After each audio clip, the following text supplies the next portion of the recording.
야고보 선생님이 흩어져 있고 환난과 핍박을 당하는 그들에게 시험을 온전히 기쁘게 여기라, 또 잘 참으라, 이런 말씀도 주시다가 어떤 말씀을 주시냐 하면 너희들이 하나님의 말씀으로 영적으로 태어난 자들이다, 이 자부심을 일깨워줍니다. 그래서 이제 그 말씀을 너희가 잘 듣고 읽고 그리고 오늘 본문처럼 행하면 복을 받을 것이다, 이렇게 말씀하고 있는 거예요. 기억나시죠? 야고보 선생님이 환난과 시험 중에 있는 그들에게 오히려 하나님을 주목하도록 그렇게 말씀했죠. 그리고는 다시금 그분의 말씀에 주목하도록 이끄는 거예요. 그 지난주에 우리가 들은 말씀 제목이 뭐예요? 하나님의 말씀을 잘 받읍시다. 웰컴, 환영합시다, 그 말입니다. 여러분들이 하나님 말씀을 받을 때 환영은 좀 해주셔야 돼. 그게 어떤 밭이라고요? 옥토밭이에요. 야고보가 예수님 동생이잖아요. 예수님께서 하신 말씀을 다 기억하고 있는 거예요. 그래서 하나님의 말씀을 잘 받아들이는 옥토밭이 되면 너희가 지금 당하고 있는 환난과 핍박을 이길 수 있을 것이다, 이렇게 말씀하고 있고, 오늘은 이제 그 중에 또 하나, 말씀을 잘 행해야 된다, 그러면 복을 받을 것이다, 이렇게 말씀하고 계신 거예요. 그래서 이제 하나님에게 주목하라 하셨고, 그리고 그분의 말씀에 주목하라 하면서 최종적으로 행하면 복을 받을 것이다, 이렇게 말씀하는데, 여러분, 하나님의 말씀을 행하기에 앞서서 하나님의 말씀을 내 것으로 만드는 작업들이 있어야 돼요.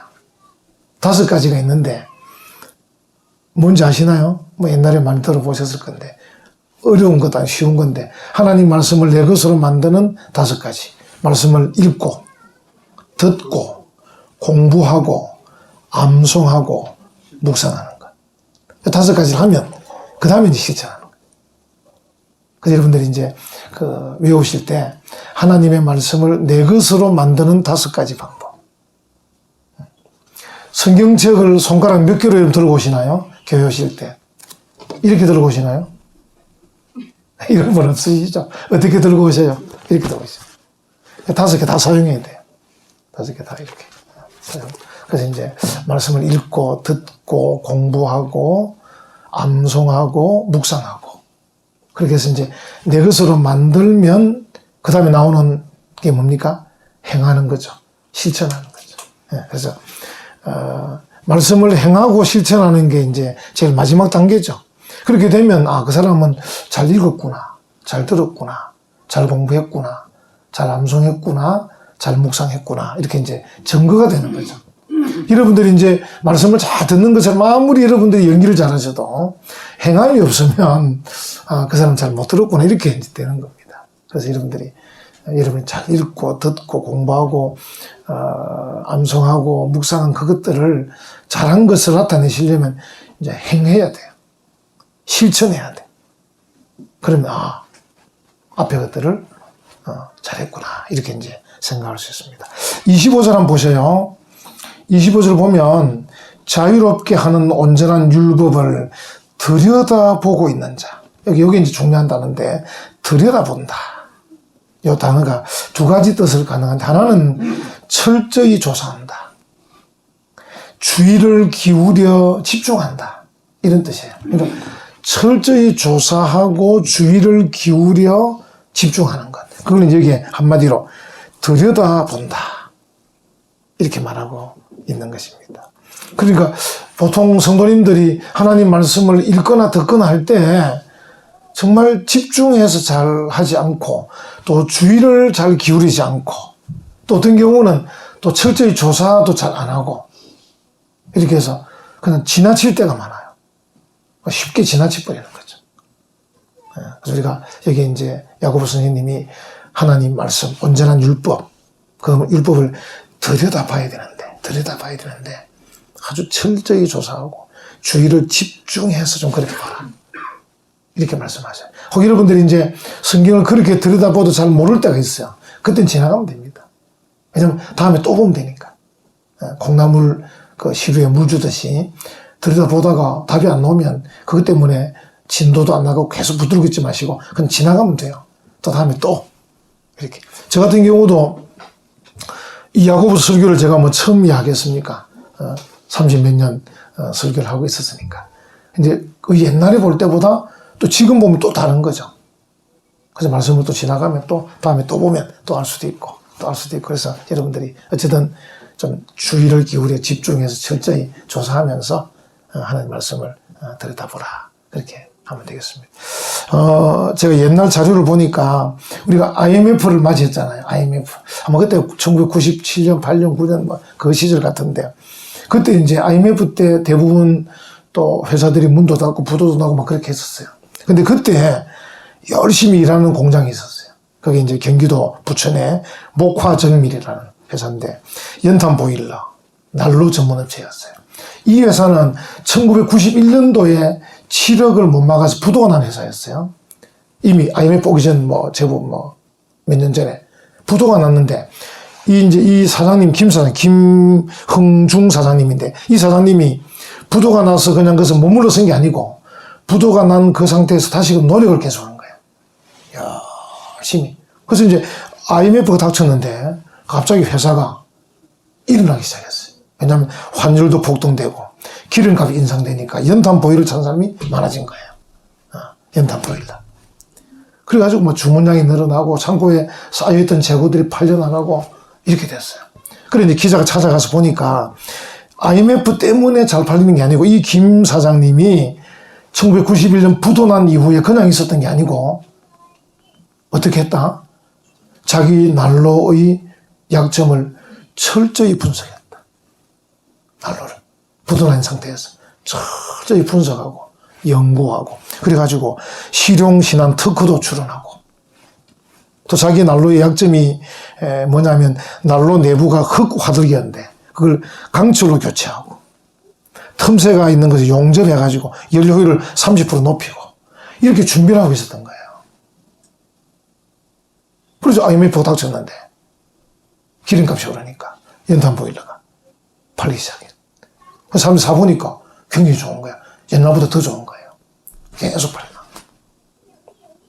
그리고 난로를 파는 이 사장님도 이렇게 철저히 조사해서 연구해서 준비하고 있으니까 때가 오는 거죠.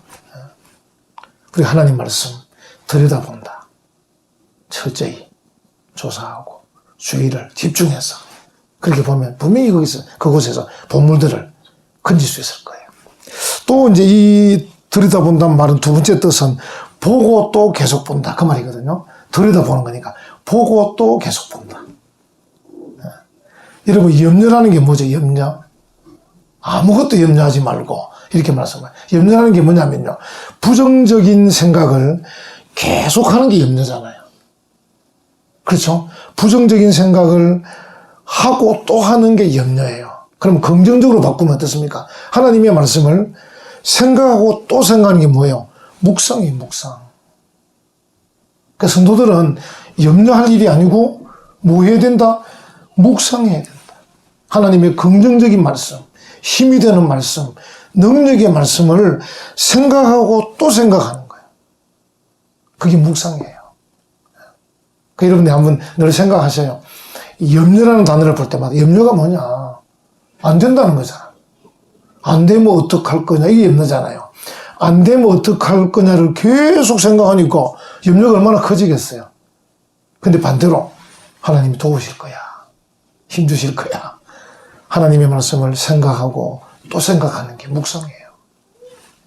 묵상이 정말 중요해요. 묵상. 그래서 이제 이 들여다본다. 보고 또 계속해서 본다. 하나님의 말씀을 보고 또 보고 계속해서 본다. 하나님의 말씀을 생각하고 또 생각해서 계속 생각한다. 이런 뜻이라고 생각을 하시면 되겠습니다. 이제 성도님들이 어디에 관심이 많냐면 세상을 살아가는 요령에 관심이 많아요. 그래가지고 이것저것 눈으로 보는 것에 아주 우리가 숙달되어 있고 아주 선수가 되어 있잖아요. 그리고 이것저것 보면 어떻게 돌아가고 뭐 해야 되고 어떻게 해야 되고 이걸 아는 거예요. 그것처럼 우리가 하나님 말씀에 대해서도 생각하고 또 생각하고 보고 또 보고 이러면요. 거기에서 뭔가 나오는데 이 나올 만큼의 생각과 묵상이 안 되는 거예요. 너무 피상적이니까.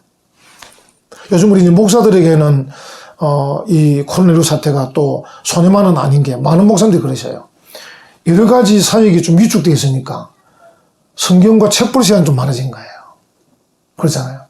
그러니까 목사님들 하신 말씀이 요즘 설교가 자기가 생각해도 전에보다 좀 더 깊어진 것 같다 그러는 거예요. 그 위기가 기회인 거죠. 위기가 기회라는 거죠. 제가 전에 이제 이런 코로나19 사태 전에도 한번 말씀드린 것 같은데 사업하시는 분들이 사업이 잘 안 된다. 그것도 뭐 해야 됩니까? 책 읽으면 됩니다. 경영학 책도 읽고 행정학 책도 책 읽으면 공부하면 됩니다. 장사가 잘 안 되면 공부하고 있으면 됩니다. 예를 들어서 이제 또 덤부는 뭡니까? 운동하면 됩니다. 이때 체력을 기르는 거죠. 그동안 바빠서 못해도 운동을 시간 남을 때 운동하는 거죠. 그러니까 책을 읽든지 운동을 하든지 그래서 위기를 기회로 삼는 거죠.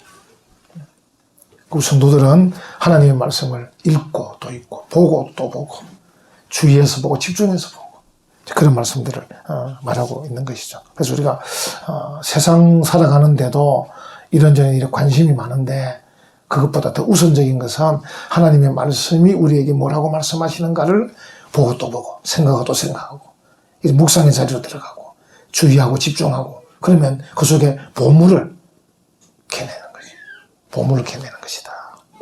여러분 다시 한번 25절 한번 보십시오. 이 보면 온전한 율법을 들여다보는데 그 앞에 율법을 수식하는 말이 뭐냐면 자유롭게 하는 이렇게 말해요. 그러니까 우리가 묵상하는 하나님 말씀은 잘 묵상하면 이 말씀이 우리를 자유롭게 해줘요. 참 자유합니다. 그래서 이제 어떤 성도님들은 하나님의 이 율법의 그 가치를 잘 못 누리는 분들이 계셔요. 말씀도 붙들고 계시고 주님도 붙으신 것 같은데 늘 염려하고 계셔요. 근데 오늘 뭐라고 말합니까? 자유롭게 하는 온전한 율법을 들여다보고 있는 자. 이렇게 말하잖아요. 여러분들이 제대로 잘 들여다보면 자유한다는 거죠. 자유한다는 게 뭡니까? 방임한다는 게 아닙니다. 감사하고 평화롭고 기쁘다는 뜻이죠. 자유한다. 자유한다. 우리가 하나님의 말씀에 제대로 붙들리지 않으면 이 죄의 종이 되잖아요. 죄의 종. 그래서 보면 자유로운 것 같은데 그 사람은 죄 짓는 일로 늘어가는 거예요. 자유로운 것 같은데. 우리는 구속되어 있는 것 같은데 기쁘고 즐거운 거예요. 이거 온전한 자유죠. 그래서 하나님 말씀은 우리를 자유롭게 한다. 예수님께서도 요한복음에 진리를 알지니 진리가 너희를 자유케 하리라. 이렇게 말씀도 하고 계시잖아요. 그리고 우리가 하나님의 말씀을 통해서 보고 또 보고 생각하고 또 생각하고 그러면서 그 말씀을 통해 오히려 자유하는 이 놀라운 은혜를 누리는 것이죠. 그 성도는 결국은 말씀을 보고 또 보고 생각하고 또 생각하면 나타나는 현상이 기쁘고 즐거운 거죠. 감사하고 평안한 거죠. 우리 교회 이름처럼 은혜와 평강이 넘치는 거죠. 할렐루야. 그 성도의 그 특징, 성도의 품성들이 많이 있잖아요. 또 성령의 열매도 있잖아요. 9가지 열매. 성령의 9가지 열매라든지 성도의 품성을 볼 때 성도의 품성이 야고보서 1장을 보면 인내. 그래서 인내. 오늘 이분 자유. 그리고 사랑, 희락, 화평 이래 나오잖아요. 이게 성도의 품성이라고요. 나타나는 품성. 근데 어떤 성도는 교회도 다니고 말씀도 붙들고 있고 예수님을 믿는다고 하는데 염려하고 있는 거죠. 불안해하고 있는 거죠. 미워하고 있고 걱정하고 있고 포기하고 낙심하고 이렇게 하는 거예요. 아무래도 마귀가 조종한 거겠죠. 그래서 우리가 온전한 율법, 자유롭게 하는 온전한 율법을 들여다보는 이 자세가 딱 잡혀야 된다는 거죠. 그걸 야고보서에 말씀하고 계시고요. 하나 더 봅시다. 25절. 자유롭게 하는 온전한 율법을 들여다보고 있는 자는 듣고 어떻게 하는 자입니까? 잊어버리는 자가 아닙니다. 그러니까 잊어버리지도 않아야 되니까 이때 이제 암송이 필요해요. 암송. 시편 119편 11절 내가 주께 범죄하지 아니하리 하여 주의 말씀을 내 마음에 두었나이다. 여러분 말씀을 내 마음에 두는 방법이 몇 가지 있겠지만 그 중에 하나가 암송하는 거예요. 말씀을 내 마음에 두는 방법이. 여러분들이 뭐 굳이 꼭 암송을 안 하셔도 말씀을 마음에 둘 수 있겠죠. 있겠지만 어쨌든 말씀을 마음에 두는 한 가지 방법이 암송하는 거예요. 암송. 그러니까 하나님 말씀을 암송하면 우리 굉장히 유익한 거죠. 유익한 거죠. 그래서 우리가 주의를 집중해 들여다보면서 잊어버리지 아니하고, 그 뒤에 25절 뒤에 한번 보십시오. 잊어버리지 아니하고 실천하는 자인데 이 사람이 행하는 일에 복을 받습니다. 그러니까 복을 받는 데까지 나가려면은 말씀을 주의를 기울여 읽고 듣고 암송하고 묵상하고 실천해 가지고 나아가야 복을 받는 거예요. 그 가운데 한 과정이 암송하는 것이다. 여러분, 소중한 것들은 잘 안 잊어버리죠. 그렇죠? 한때는, 요즘은 잘 모르겠는데 한때는 그 아내 되는 분들이 남편들에게 막 투정 부리는 게 있었어요. 요즘은 이제 이게 보편화된 것 같은데, 이 아내가 남편에게 아내 생일을 기억하지 못한다고 투정을 많이 부리세요. 요즘은 잘 기억하고 계시죠? 기억하고 계시는데, 이거 소중한 거니까 기억하라. 이런 뜻 아닙니까?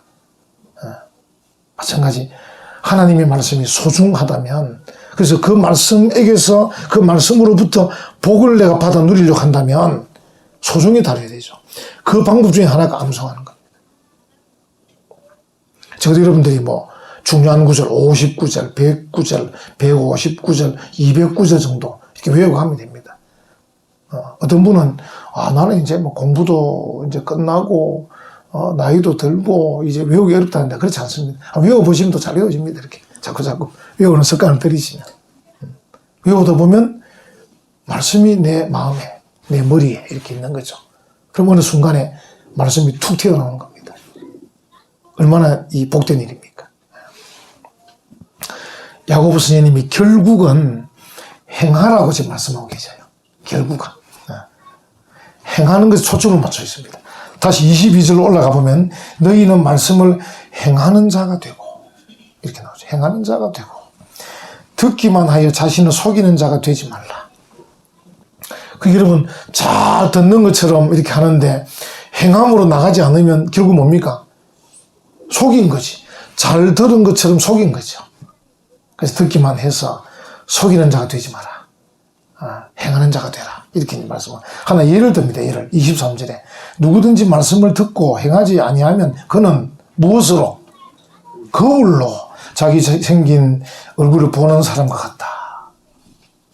이 거울을 통해서 내 얼굴을 보는데 24절 제 자신을 보고 가서 그 모습이 어떠했는지를 곧 잊어버리거니와. 이 말은 뭡니까? 잊어버린다는 말은 이 어리석은 사람을 말합니다. 거울로 내 얼굴을 봤는데 내 얼굴이 어떠한지, 옷은 무슨 색깔 옷을 입었는지, 넥타이는 뭘 맸는지를 거울로 봤단 말이죠. 보고는 잊어버린다. 얼마나 우스운 일입니까? 그걸 말하려고 하는 거예요. 다시 말하면 하나님 말씀을 읽고 듣고 공부하고 암송했는데 그 다음에 실천으로 안 나가는 거예요. 그래서 당신이 왜 말씀대로 살지 않습니까? 나 말씀 잊어버렸습니다. 이렇게 말하는 것 같다는 거예요. 아주 우습고 가소로운 것이라는 거죠. 우리가 앞에 그 25절 살핀 것처럼 정말 주의하여 집중하여 들여다 보았더라면 그 말씀을 잊을 수는 없잖아요. 그렇죠? 잊을 수는 없잖아요. 여러분들이 이제 어떻게 이제 사회생활 할 때 나가실 때 실수하는 게 뭐냐면 거울을 미처 못 보아 나가서 얼굴에 뭔가 묻어 있는데 거울을 미처 못 봐서 나가서 실수할 때 있잖아요. 근데 우리가 이제 거울을 보면서 지울 건 지우고 붙일 건 붙이고 쓸 건 쓰고 이래 나가잖아요. 근데 내가 거울을 대충 보고 나갔다. 만약에 거울을 보는 사람이 지나가면서 슬쩍 봤다. 이 사람이 실수할 가능성이 있어요. 지나가면서 봤기 때문에 뭐 얼굴에 뭐가 묻었는지 못 보고 지나간 거죠. 그러니까 슬쩍 보고 지나가서 사람을 만났는데 상대방이 웃고 있는 거예요. 왜 웃냐? 야, 너 그 입 주변에 봐봐라. 뭐 묻었다. 아, 그래. 다시 거울 보니까 묻어 있는 거죠. 이런 상황이라는 거죠. 그래서 이해되시죠? 근데 만약에 이제 우리가 서서 거울을 자세히 딱 들여다보고 이래 다 살피고 사람을 만나면 별 문제는 없잖아요. 그 이야기를 지금 야고보가 하고 있는 것이죠. 그래서 결국은 행하는 자가 되어야 된다. 결국은. 지금 이제 야고보 선생님이 자기 형님 예수님께서 산상수훈을 말씀하셨는데, 여러분 산상수훈이 마태복음 몇 장이죠? 마태복음 5장, 6장, 7장이거든요. 3개 장인데, 예수님께서 마태복음 5, 6, 7장에서 산상수훈을 말씀을 많이 하시고 마지막 7장 마지막 부분에 가서 어떻게 말씀합니까? 제가 한번 읽어보겠습니다. 7장 24절. 그러므로 누구든지 나의 이 말을 듣고 행하는 자는 그 집을 반석 위에 지은 지혜로운 사람 같으리니. 이렇게 말씀하셔요. 이게 야고보 선생님이 형님의 이 말을 기억하는 거죠. 그래서 이제 그 형님의 말투, 그 분위기를 그대로 얘기하는 거죠. 자기는 어떻게 해요? 거울을 통해서 얘기하는 거죠. 사람들이 거울을 봤는데, 사람을 만났는데 얼굴에 뭐가 묻어있다면 그게 말이 되느냐, 그 말입니다. 적어도 거울을 봤다면은 사람을 만났을 때 문제가 없어야 되는 거 아니냐. 근데 너희가 거울을 보고도 문제가 있다는 것은 거울을 대충 보고 지나간 거 아니냐. 그렇게 하면 된다. 그런 말이죠. 그래서 주의 말씀을 듣고 읽고 공부하고 암송했다면 행해야 된다. 정말 제대로 읽었다, 제대로 들었다, 제대로 공부했다, 제대로 암송했으면 행할 수밖에 없다. 그렇게 말씀을 하고 있는 것이죠. 자, 다시 한번 보십시다. 여기 보면, 여기 이제 23절, 누구든지 말씀을 듣고 행하지 아니하면 그는 거울로 자기의 생긴 얼굴을 보는 사람과 같다. 보는. 그래서 여기 거울을 본다는 이 말, 헬라로 카타노에오라는 단어인데요. 이 카타노에오라는 단어는 힐끗 보는 걸 말하는 게 아닙니다. 힐끗 보고 지나가는 것, 이거 아닙니다. 그러니까 거울로 자기의 생긴 얼굴을 힐끗 보는 사람과 같다, 이 말이 아니라는 겁니다. 다시 말하면 거울로 자기의 생긴 얼굴을 주의 깊게 살펴보는 사람과 같아서, 이런 뜻입니다. 거울 많이 보는 분이 누구죠? 남자입니까, 여자입니까? 여자분들이죠. 그래서 여러분들 얼마나 주의 깊게 봅니까? 얼마나. 그래서 카타노에오라는 단어는 힐끗 보는 게 아니다. 그것처럼 하나님의 말씀을 힐끗 보면 되겠느냐. 힐끗 읽고, 힐끗 듣고, 대충 공부하고, 이렇게 해서 안 된다는 것이죠. 주의 깊게 그렇게 보면 행할 수밖에 없다. 그 말씀을 하는 거죠. 그래서 우리가 이제 어떤 경우에 하나님 말씀을 행하라고 하셨는데 너무 부담 가질 필요 없는 게 주의 깊게 읽으면 되는 겁니다. 주의 깊게 들으면 되는 거죠. 주의 깊게 공부하면 되는 거고 주의 깊게 암송하면 되는 겁니다. 이렇게 하다 보면 결론이 뭐냐면 행할 수밖에 없다. 그 말을 야고보 선생님이 하고 계시는 거죠. 거울이란 것은 지금 이제 야고보 선생님 말은 거울은 사람의 뭘 고칩니까? 외모를 고쳐주잖아요. 이렇게 옷 매무새를 고치고 얼굴에 묻은 걸 닦아내게 하고. 그래서 거울은 사람의 외모를 고쳐요. 말씀은 사람의 무엇을 고치겠어요? 사람의 내면을 고치는 거예요. 하나님의 말씀은 사람의 내면을 고치는 거예요. 그래서 이제 바울 선생님을 그걸 변화라고 해요. 변화. 우리가 잘 아는 로마서 12장 2절. 너희는 이 세대를 본받지 말고 마음을 새롭게 함으로 변화를 받아. 창원공단에 가면 그 회사 가운데 하나 보면 이노베이션. 혁신. 그냥 체인지가 아니고 이노베이션. 혁신이에요, 혁신. 저도 그 정도 의미입니다. 변화를 받아. 사람이 내면을 바꾸는 거죠. 내면을 바꾸는. 그래서 거울은 외모를 바꾸지만 하나님의 말씀은 사람의 내면을 바꾸어서 사람을 변화시킨다. 사람을 혁신시킨다. 그렇게 보면 되겠습니다. 얼마나 귀중합니까? 여기서 거쳐도 되는데 야고보가 뭐라 말합니까? 25절 뒷부분에 실천하게 되면 이 사람은 행하는 일에 복을 받을 것이다. 복을 받을 것이다. 복까지 받는 거예요. 왜냐하면 하나님의 말씀이 어떤 말씀이냐면요. 복된 말씀이에요. 우리 보통 영어로 뭐라 그러죠? 굿뉴스입니다. 굿뉴스. 하나님 말씀이 복된 말씀이에요. 이 복된 말씀을 그 값어치 나는 말씀대로 읽고 듣고 암송하고 막 묵상하고 실천해가지고 내 것으로 이렇게 만드니까 이 복이 되는 거죠. 복된 말씀이니까. 복된 말씀. 성경에 또 뭐라고 말합니까? 디모데후서 3장 16절. 하나님의 말씀은 어떻죠? 우리를 교훈하고 책망하고 바르게 하고 의로 교육하기 유익하다 말씀하셨어요. 그 얼마나 복된 겁니까?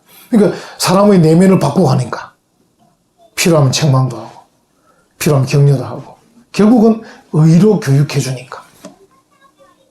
옛날에 그 모 정권 시절에 파출소마다 뭐가 붙어 있었어요? 정의사회구현이 붙어 있었어요. 파출소마다. 그렇게 어쨌습니까? 다 삼성교육대 잡아갔어요, 사람들을.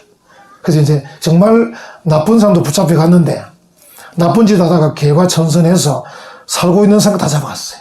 실적 올리려고. 그래 억울한 사람들이 많이 생겼어요. 두들겨 맞고 죽기도 하고 병신되기도 하고 다 그렇게 됐어요.